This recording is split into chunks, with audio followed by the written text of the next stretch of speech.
Smiley. Adam. What's up, buddy? Nothing much. We are back for a weekly update. We are going to the screen showing this month's prizes. So the first month we did a giveaway. We gave away a Hurley e-bike worth over $1,300. Woo! And the customer who won that had been in and made like 4 purchases that month. Last month we gave away the mountain bike shed cooler. We gave away the Fox Speed Frame Pro at $189. And then we gave away, oh yeah, the Fox car cover. So about $300 worth of value. I'm so high up on the screen. I thought I sorted all this out before we started. Come on, Adam. So this month we've got new prizes. I thought, what better time? We've got some new product lines in for this spring. We've got the Casio watches, which everybody can see behind me. G-Shocks as well. A lot of really cool stuff. So I figured for this month's giveaway, we're going to do the electric skateboard that you guys see. It got moved somehow. So the electric skateboard there. We've got the Casio watch. It's got a solar charger in it, so an infinite battery, which is pretty neat. Put it on camera. I'm on camera. An infinite battery. Oh. So really nice. Kind of got that a little bit of that Casio look to it. So that was kind of the G-Shock that was thought of off the Royal Oak. So pretty cool. Really nice watch. Very clean looking. Super lightweight. I wore this all day. It's got alarms on it. Time 100-meter water resistance. So it's a really good watch. You could wear it around everywhere. People aren't going to know it's a sport watch because it is kind of classy looking with the black and white dial there. But then also it's got the chronograph and all that kind of stuff on there. So really cool. This watch retails at $42.95. It's one of the more expensive watches because it does have that solar panel in there. So you'll never have to change the battery on this. Every time you go outside, every time you're in bright light, this watch is going to get a charge. So really cool, really awesome. I love this watch. I wore it all around. I've got 2 of these, so we're giving one of them away. We got the Fox red hat there. We're giving away a Stan's dart kit and the electric skateboard valued at $189. So, and that's the skateboard's only 150 watt single hub motor. So it's not really meant for adults. It's what, people see me ride around in here in the shop on. So, I weigh 175 pounds. 180, 175. I probably am 175 right now. Fully dressed. So I might be able to shave pounds elsewise. I don't know. But I ride that around. Strassi rides it around in here. If I go out in the parking lot, I can go out on the flat. But as soon as I get going uphill, it's done. So this is meant for younger people, lighter people. If you're under 100 pounds, you can go up hills and stuff. Elsewise, it's just for the flats. So, this month's prize, maybe it's something for you to kind of mess around on in the garage with your buddies or the basement, or maybe you want to be the coolest uncle or aunt in the world and give it to a niece or nephew. So, I don't know. What do you think about our prize pack, Riley? I think it's pretty cool. A lot of value for $0. Just come on in one day, get a Red Bull or something, get a free entry. It's going to be really cool, especially have fun with it. I mean, you pay $0 for the skateboard. Do whatever you want. Have fun. Watch is really nice, especially the solar part. Never have to change it, never change battery, and cool hat. Yeah, so it's a really pretty watch. I loved it. I think it's cool and super lightweight, durable. I mean, you just can't do any better than that. So that's pretty cool. Kind of a lightweight thing this month because we're still working on getting everything in for spring. So like I said, it just kind of highlights some of the newer stuff that we have in. And hope people get prepared out on the trail and maybe get them set up with a good Christmas gift 9 months early. Yeah. 3 months into the year here. So if you have nieces or nephews, if you win, then you've already got Christmas taken care of for the coolest niece or nephew that you have. Or birthday. I mean, I think Christmas is easier because we all know when Christmas is. I don't think many of us know when our nieces or nephews' birthdays are. I have 8. So it's, I have no idea. I know the 2 oldest, I know about when their birthdays are, September and October. So I just have to remember that. Oh, and my nephew, I know when he was born, I know the date. I'm not going to say it, but I do know the exact date of that because he was born a couple days before I broke my leg a couple times. So I do remember that. That's it. That's all I got. 3 of them. 3 out of 8's not bad though. Yeah. I know my birthday. I know my daughter's birthday. Mm-hmm. Kind of just mountain bike stuff coming up. We were supposed to have the Zombie Wood race, which was going to be the Enduro race. It's now the second one that's been canceled coming in. Chuck one got pushed back from its winter date. Zombie Wood was supposed to take part partially at Castlewood, partially at Bluffview Zombie. We got a ton of rain. It's been raining nonstop around here. We're hoping for that to stop soon. Were you signed up for the race? I was pre-riding the day before, or actually Tuesday, not the day before. And then turns out they canceled it. Made sense though, because it absolutely downpoured, but sucks because we're not going to be able to do Castlewood again. So it was hard working with the state park. So low-key Vince had to struggle through that. And then now that it got canceled, it's just whatever with Castlewood. That's a big deal. So we're just going to do all Alfoster now in like Bluffview. Yeah, so Zombie Wood, it was rescheduled to April 6th. And then unfortunately Castlewood is the most visited state park in the state of Missouri. So they do not allow events between April and like August or October, something during their busy season, which makes complete sense. That park, people park, the entire park gets full, and then the roads leading in get full. I mean, it's a beautiful park and a lot of access to trails there. It's fun, so a lot of people like to hang out. So that won't be part of it anymore. But Zombie Wood. Now, did you get out this weekend and ride any of the flag stuff? So yes, I did ride. It wasn't an official race thing, but Matt rode and kind of led with Jeff Powell, but Jeff Powell's injured right now, so couldn't do that. But we did get to go up. It's called 2 Blocks is what they named it. I call it the Abandoned Trail. Some people call it Hidden Zombie. What? Oh, but yeah. So gotta do some riding. It got pretty slick in some areas, but it was like Zombie. It was actually pretty good. Yeah, we were a little bit. I had some screen freeze that I noticed. That's what I was about to say, but I was like, I better not cut them off because we may leave it in. But yeah, I mean, if anybody missed any of that, Riley Road, there's some new lines and stuff out there, some trails people have never seen. So if you're not signed up for the Zombie Enduro for April, or Zombie Wood, I suppose it's still being called, but the Zombie Enduro for April 6th, get signed up. You're going to get to ride some areas that maybe you haven't seen before out there. So new exciting stuff to get on out there. Before that race, though, we've got the Greensfelder Enduro. So that's going to be coming back. It's going to be the 3rd year for the Greensfelder Enduro. That'll be at Camp Lyman here in Eureka. Really cool race again. A lot of lines, a lot of different courses you haven't seen.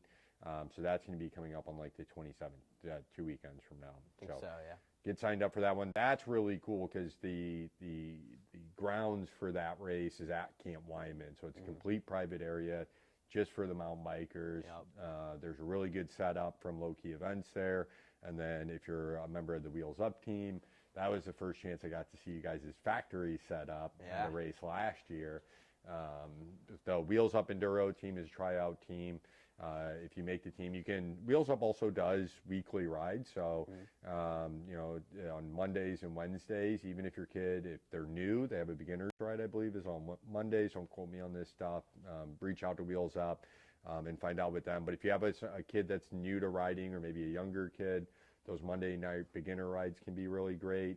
And then there's a little bit more advanced ride on like Wednesdays or something, correct? I don't know if I kind of hear that like it's not as common now since the Enduro team kind of took its spot, but yeah, I mean you could ask Cody. Well, and that's the thing. I think if if more parents show some interest in it, then we can maybe see that stuff rolling again. So that would be great. But yeah, if you try for the Wheels Up Enduro team, you guys practice every week, and then you have your pro setup. So when I was there, Cody had his big long trailer. He had a full tool bench essentially set there, a bunch of blow-up chairs, snacks, cookies, and then non-gluten stuff, and just all kinds. And then, it was great. Yeah. What was your experience with the team setup that you got to deal with at the last Greensfelder? I'll tell you what, I did have a big experience because I broke my rim on the pre-ride. That's right. So that really tested what that whole trailer had. Because you were running race face ARC 30s, which are just junk rims. Junk, yeah. So found out how much tools we got because we got to put on a whole new wheel, and I had to get a new cassette. So he had everything on the day of the morning of the race. Pre-ride is when it happened. The morning of the race, bang, bike's ready, and I got a race. So that's also what's really cool with racing with wheels up. If that happened, I was going solo. Too bad, no more racing. Out a few bucks, and then now I gotta get a whole new wheel. But what's cool is going with the race team like Wheels Up. Always you're gonna be racing, getting lines from ex-professional coaches, people that's been riding for years and years and years. And then also, if anything happens, if you get hurt, if you have a mechanical, you have a team that's there and ready to help you. Yep. That's kind of the cool thing about all your coaches too. All have very extensive mechanical background in bicycles, whether it's Cody. I'd hate to say who has the most, but Cody's probably the most diversified from shop time experience. He's an excellent wheel builder, so that was really helpful in your case. For sure. Jeff Powell's the same way. Jeff has been, worked at bike shops, in and out his entire life. Excellent mechanic as well. And then obviously Mike Cudahy, Coach Cudi, he, did Fox Racing teams or Rock Shox, whatever it was. So he was, working on the pros bike. So, maybe I don't know. It's a hard toss-up. I got to give it to Cody, though, just I because. think Cody's been a mechanic for like 30-plus years. You're right, yes. So. And then, Mike's been doing other things a little bit, still cranking on his own Mike's got a lot of stuff. suspension Yeah. type, Yep. So, but all three of them, excellent. And then the other coaches I don't know as well, but I would venture to guess that, there's a good amount of experience there as well. So that's really nice on race day. If you're not a teenager on the Wheels Up Enduro team, Matt is doing some different things where you can have your own little booth set up this year at the different Enduro events. So you can bring your whatever and set up your spot. I don't know exactly how it works. We haven't got to an Enduro yet this year, so I haven't got to see any of this stuff play out. But yeah, really cool things. I think low-key events is always kind of striving to say, how can we make this event more fun for the patrons? Because that was a big thing when the Enduro series came out. We had the first Chubb Enduro March 16th, 17th, right when the pandemic, right before the pandemic kicked off back in 2020. And that was, in that race, it was raining, it was cold, it was, just miserable. But everybody had a great time. It kind of started that party atmosphere. And that, for the Missouri Enduro series, that does a great job of bringing energy, making it fun. There's going to be lunch provided. It's a really good time. You don't have to be a serious racer. You're just timed on your downs. You can take as long as you want on the ups, take breaks between stages. So, if you've started riding mountain bikes over the last couple of years, or maybe you've been doing it for a while and you've just never, entered a race, the Enduro series is a really friendly way to do that, because there's not a ton of pressure, and there's a ton of people who are also not under pressure. So you have 100 other racers there who can all offer, support and tips and advice or whatever you need. That's all really cool. Kind of the neat thing about the Enduro series, and that'll be kind of, keep an eye out, go to lowkeyevents.com, follow them on Facebook, and you'll see the event dates and all that kind of stuff, stay up to date on everything. So yeah, all very cool. We've got some big things coming up at the shop over the next couple of weeks here, as I kind of hinted at before. Obviously, you have our Casio and G-Shock selection. I've got 2 really cool new vendors coming into the shop. I think that our customers are really going to enjoy them. I think it's going to kind of take things to the next level for us here, and kind of they're 2 really cool brands. I'm not going to hint at them until they're actually in shop. If you're a customer of mine, you've been in here, then you know probably what I'm talking about. Or if you want to come in and talk to me, feel free to do so. I just don't want to talk about it on the interwebs until we have product here for when the masses start rushing in for all the goods. And I mean, and that's the thing, like, whether it's, like we've got the electric skateboard here, whether it's the watches, this shop follows my passions. So we're called the Mountain Bike Shed, not because we only sell mountain bikes, but it's because that's what I'm passionate about. And when I get passionate about something, I go over the top. And anybody who's been in this shop knows everything's over the top. We have, I don't kind of half-butt things. Then a couple of years ago, I went to Florida, my first vacation as an adult, or since I was like 12, and seen a bunch of people on the electric skateboards. I obviously fell in love with those. So next thing you know, we have electric skateboards and a bunch of skate gear all over the shop, which has been awesome. The one wheels are really fun. That's kind of our main deal. Ooh, maybe we do a one wheel giveaway here in a couple months. I think we'll do that. Look forward to that, folks. One wheel giveaway. Yep. Definitely better be doing entries for that one. Yeah, so I love that.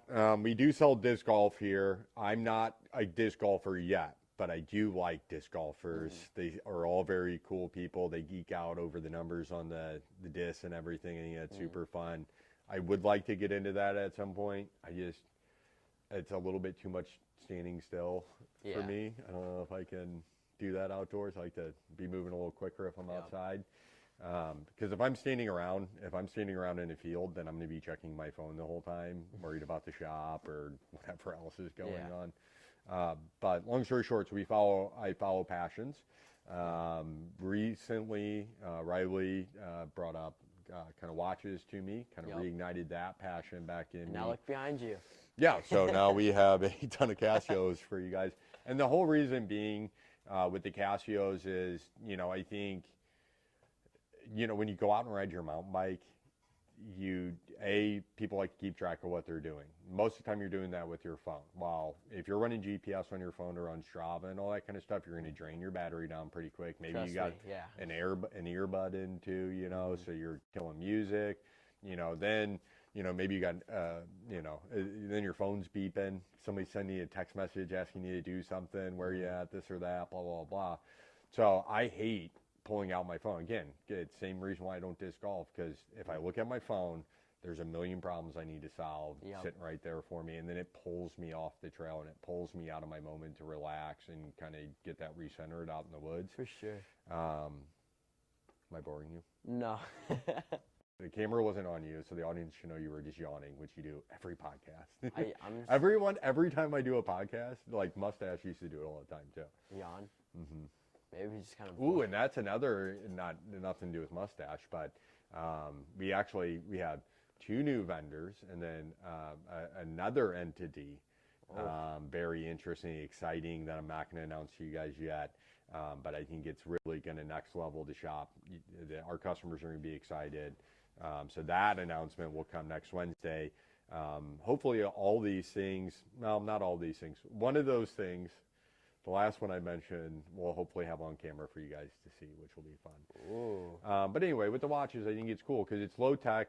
We have like some of these Casios, they have like the Pro Trek versions. There's G-Shock, Pro Trek, Casio, all under the Casio family. The Pro Treks are going to measure altitude. There's an altimeter on there.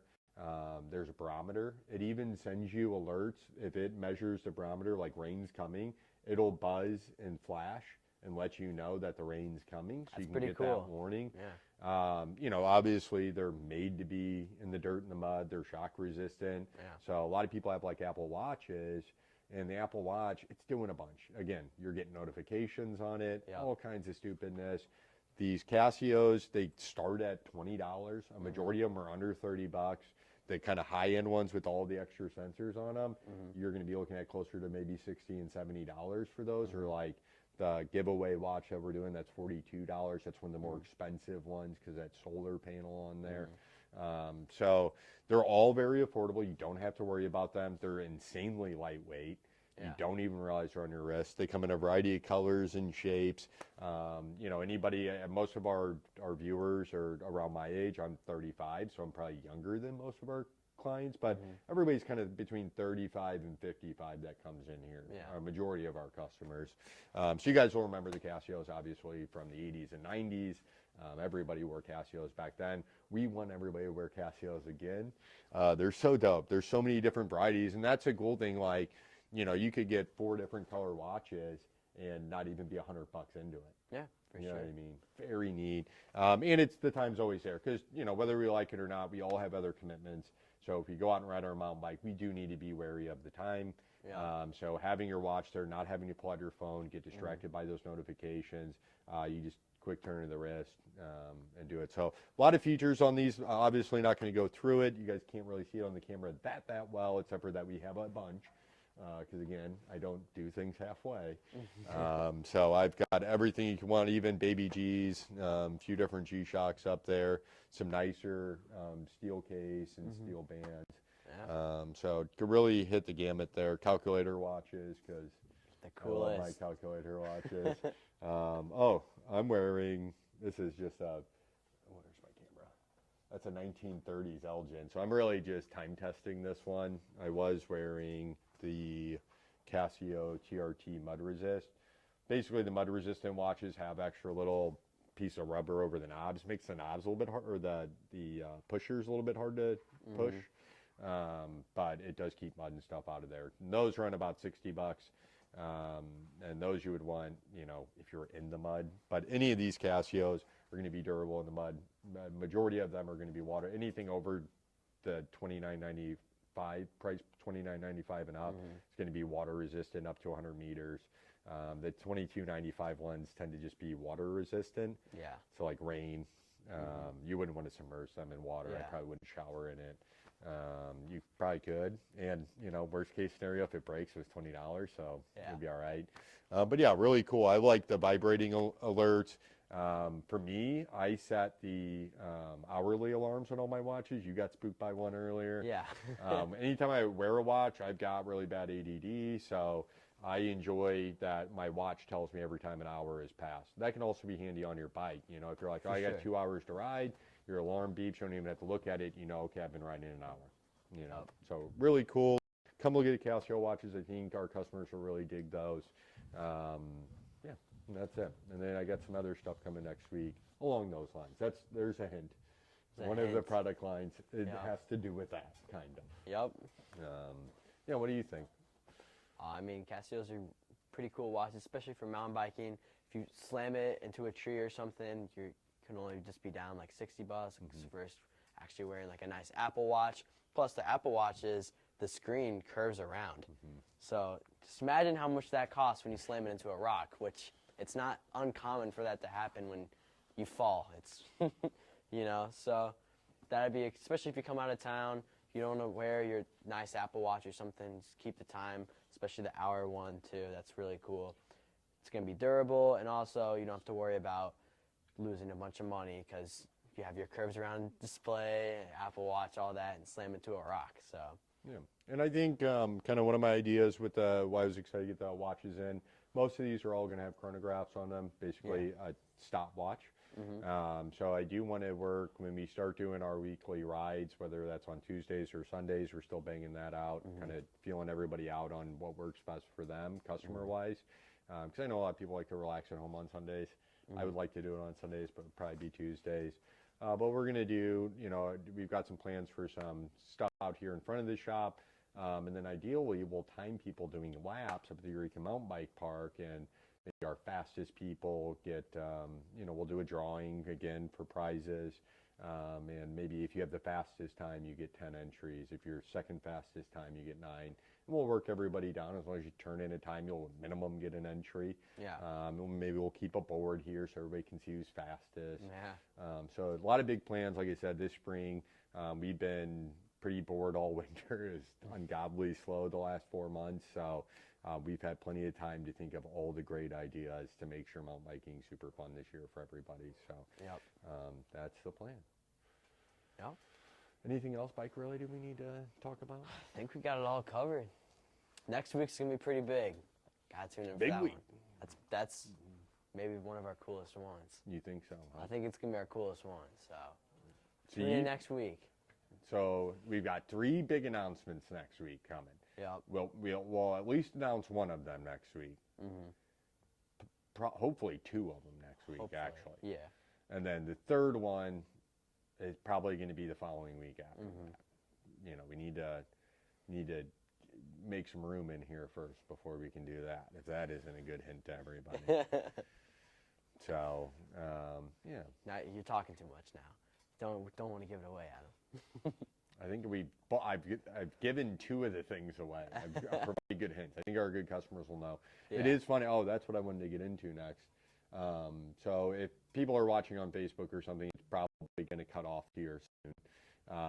We put our podcast on YouTube, full podcast on YouTube, Spotify, Apple Podcasts, Google Podcasts, wherever you can get podcasts. That's where you can pick up the rest of this episode. So if you're on Facebook, thanks for tuning in, and we'll catch you later. If you're wanting to watch the rest of this episode, join us on YouTube or subscribe to us on Spotify, all that good stuff. Yep. So, and we have plenty of episodes. That's the other thing. I sometimes forget that not everybody has been following our social media for the last 5 years. So we do a podcast. We've got 40 episodes up on different things. One of them's about the business plan for the bike shop, why we started it and how how we saw all this playing out and kind of made all these parks and this kind of really kind of revitalized the mountain bike movement here in St. Louis, got those progressive trails rolling, got the fun stuff that allows guys like you to get stoked about mountain biking. Yep. So we kind of talk about the hows and whys of how that happened. So that's a good one to check out. We do some ones on, I've got a psychiatrist that sat with me. He's a sports psychiatrist. He's a road racer, and he's, very decorated as far as that regard goes. But he's got some good tips. He trains athletes mentally. So that's his deal. Sat and talked with him. Just some nonsense ones that are just goofy. But you can always go there, I know with car rides and stuff. And that's why this podcast is getting longer again. After season 1, the first 30 episodes, I was like, all right, an hour is too long for people to listen. Yeah. But we've gotten some feedback from our customers who are like, all right, well, 10 minutes is too short. Yeah. Because, people put in the podcast and you start doing whatever you're doing, whether it's driving or, working around the house or at work. And then 10 minutes later, the podcast shuts off. You got to pull your phone back out and pick another podcast or whatever. So, we're going to try to stretch this back out as we can. I don't think every week we're going to have an hour-long podcast, but I do plan on us getting these longer ones out there again, so that, there's good content there, good local content. But this week, so it's March 7th?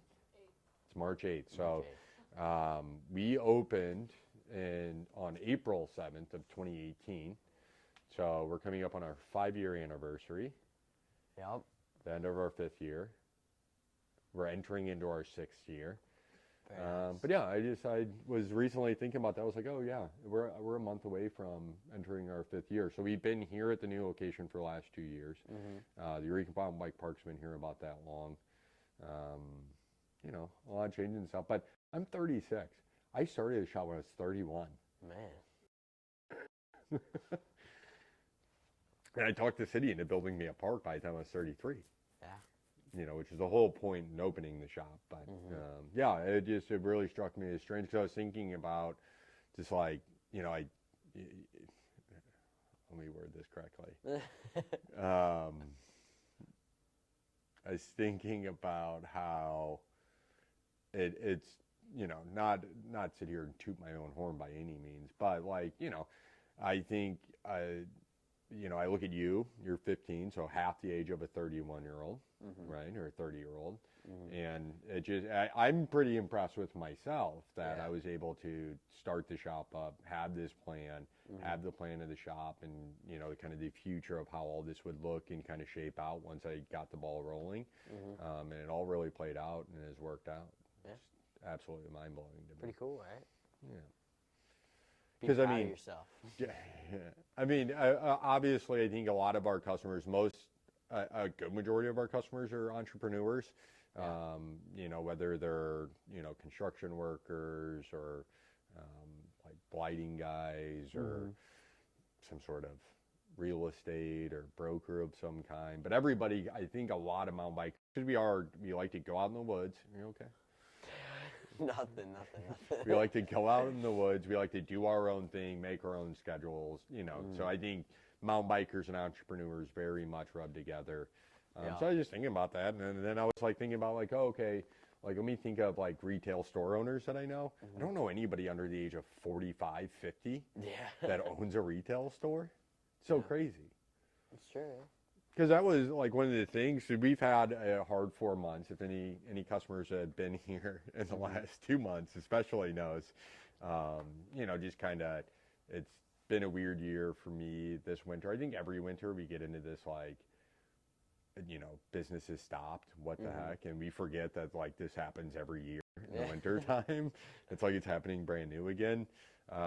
And this year I just had, you know, and I've had a lot going on probably the last month or so that we've been kind of working through.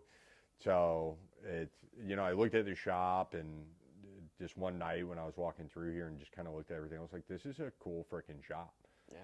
And I was like, it's pretty amazing. And you don't have this in a lot of different places. You know, and I think it has a lot to do with me being a 31-year-old who opened the bike shop. And, you know, still I'm 36 and I'm getting old. But, you know, it's still being that young person. And, you know, because I think other shops and maybe some cyclists kind of, you know, they're like, oh, why do they sell one wheels? Why do they sell disc golf? Why do they sell watches? Why do they sell luxury watches? Why do they do all this kind of stuff? And it's like, because I'm a 35-year-old dude and I want to share the things I'm passionate about. Yeah. Like, I'm still passionate about mountain bikes. I'm still passionate about somebody getting on a hybrid bike and riding around. I still get super excited when kids buy bikes and are all stoked up on it. You know, like that stuff I still love. And, you know, but I want to be able to introduce people to these other things because you just don't have them in other parts of St. Louis. Like, where else can you buy a one-wheel electric skateboard? Nowhere. No one cares. Yeah. You know, or where can you buy, I've got 40 skate helmets up there. I've got 200 mountain bike helmets. I've got every bit of pads you could ever want, from minimal armor to full body suits. Yeah. Where else can you get that in the Midwest? You know, or even like when we opened, I remember all the crap I would get about people, because I would sell full face helmets. People are like, why do you need a full face helmet? Now you walk into any shop in St. Louis, they all sell full face helmets. You couldn't buy 510s. You know, you couldn't do any of these kind of things. So, you know, it was just kind of a moment of realization for me, you know, as we come to this 5-year point, as I made it through this kind of cold, dark winter, and just kind of coming out of it and just being like, this is really cool that we have a place like this in St. Louis, even like removing myself from it. But I know, like, if I were to walk into the store, I'd be like, holy, this is so much cool stuff. So that's it. And, you know, I kind of, you know, my daughter's getting older. She'll be going through her last year of high school next year. I gave up a lot of time to be here at the shop over the last 5 years. And now that I'm like getting into my last year with her, I'm a single dad. And, you know, she's done a great job of taking care of herself while I'm here at the shop all the time. But it made me think about, like, is this worth it? You know, is continuing this shop worth it? Because bike shops don't make money. I don't care what anybody says. They just don't. The money's not there. We're holding on to all this inventory, like, and now that we're coming out of a pandemic, it's even worse. Now we're just like hemorrhaging money. Not only are we not making money, but we're throwing money in. Like, and anybody who sits there and says like, oh no, this is blah blah blah, they're full of crap. There's no way the numbers work. You know, I've been in it now for 5 years, so I can legit say that. I knew that going in. But so, you know, I started questioning, is this something I want to continue to do? Is it worthwhile to me? You know, especially as we're low and no money was coming in and, you know, we weren't seeing a lot of people. And then kind of miraculously over the last 3 weeks, 4 weeks, not even that long, maybe the last 2-3 weekends, we've had a lot of customers who, because we have a lot of customers who pay attention a lot to the shop, follow our social media, interact a lot, and they're from, a lot of them live 45 minutes, an hour away. And, you know, at that time where I was finally at like, all right, do I need to kind of walk away so I can, you know, put more time into my daughter? Like, I'll just go get a job and work 30 hours a week and make $15 an hour as an entry level worker at McDonald's and make more money than I've ever made at this shop. So I was like, should I do that and then have time to get back to family and get back to life and all the things I used to do? And then I started having all these customers come in. They'd sit here, and we were slow, so they'd sit down and talk to me for an hour, and we just talk about bikes, and they would tell me about their rides or their family or whatever is going on. And yeah, I was just like, oh yeah, I can't leave this. Yeah. Like, it is so awesome. So I really appreciate all that to say. I really appreciate the customers that have been coming in this last month or two and listening to me crab and bitch about how being in the bike industry sucks, and reminding me of why I'm in it and why it's so exciting to me, and just seeing the impact it has on those customers' lives, how important it is to them, watching them push through injuries and continuing to ride, watching them like in the shop for 30 minutes, like they already have everything they need, but like just trying to find an excuse to buy something. So all that's really cool, and it means a lot to me. And it kind of, helps push us into this next year and to keep rolling with it. So, For sure. I need more people to buy bikes. We have not sold that many bikes in the last 6 months, so that's rough. Hence why you guys are seeing watches and blah, blah, blah happening. But we're restructuring too, as far as, I think our bike lineup has worked during COVID because people were just grabbing whatever they can. I love truck bikes. I love the design of full suspension truck bikes. They have APB, the rear wheels track so well. The straight down tube makes them really efficient. Trucks, everywhere. Gary Fisher's part of the brand. Truck's an American company. The JB, his dad started the company. He still runs it. It's privately owned. It's not owned by, all these, even your little boutique brands. Over the pandemic, because these issues in the bike industry, where there might just now be some news on YouTube and stuff where bike shops are starting to, like, there's a few online bike shop guys who are starting to talk about, like, oh, is the industry screwed, this and that. It's like, this has been going on for a year, and that's why all these companies have been selling out to private investment groups, because they can't handle whatever is going on. I'm not going to get into what everybody else's specifics are, but they are selling out. So, whether it's Specialized, whether it's Giant, whether it's I think Santa Cruz probably still privately owned. Yep. No, Santa Cruz isn't. They're owned by an investment group. Are you sure? I think we went over it one sure. day. Yeah, 100% sure. Okay. Well, Pretty. then not I'm Santa Cruz. 99.5% sure. How about that? What We're about deep that enough other into the 0.5? podcast, I can say 100%. Anybody listening now is not going to yell at me. So yeah, 100% sure. But yeah, they're all owned, or whether it's Intense or just any of these, they're all owned by investment groups or they're publicly traded companies. Trek is still a privately owned company. They are not on the stock market. They do not have stockholders and investors to answer to. They just got to answer to JB. And, they built a cool company. Now, with that, this big corporate structure comes a bunch of nonsense as well, which isn't always fair to bike shops when, because, yeah. So we're looking, that, we'll see how everything kind of plays out there. But I'm glad to be over the pandemic and over kind of a lot of these vendors and companies didn't quite treat bike shops right. I think that is a major error on their part. And I think we'll see that, and we're still paying, the bike shops are still paying the price for those decisions made by these manufacturers. And I think by this time next year, that's going to completely turn on its head, and manufacturers are going to have to figure out how to get back into good graces at bike shops, because it just, a lot of things happened in this industry, and we'll start to talk about it now that I have to use our podcast again. Trust me, we'll get into it. I'll actually write things down so I say the things I want and don't get myself in too much hot water. Not that I really care. I mean, like, and that's the other thing, I'll say whatever I want to say because I'm here for the love of the game. I'm not here because I thought I was going to get rich. I'm not here for any other reason. I've sunk so much money into the shop. I put a ton of money up front, cash out of my savings to open this shop, well into the 6 figures just to open the place. And then ever since then, I've probably dropped 30, 40 grand a year into this shop, or at least into being able to save myself from outside businesses. And then this past year, I mean, we've probably gone in the hole like 100 grand. So it's not easy. That's why you're seeing bike shops and stuff closed. We'll be all right. We're now on the kind of, way out of all that. Bike shops are still going to require support. You got to make sure, that was one of the kind of things that made me consider leaving this industry, because when I opened and we were doing the bike park, and in the 2 years, I'd shut the shop down to go to meetings.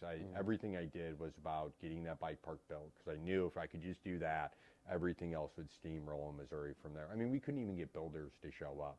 Like, we had money, and they're like, no, I'm not wasting my time in Missouri. Yeah. It was BS.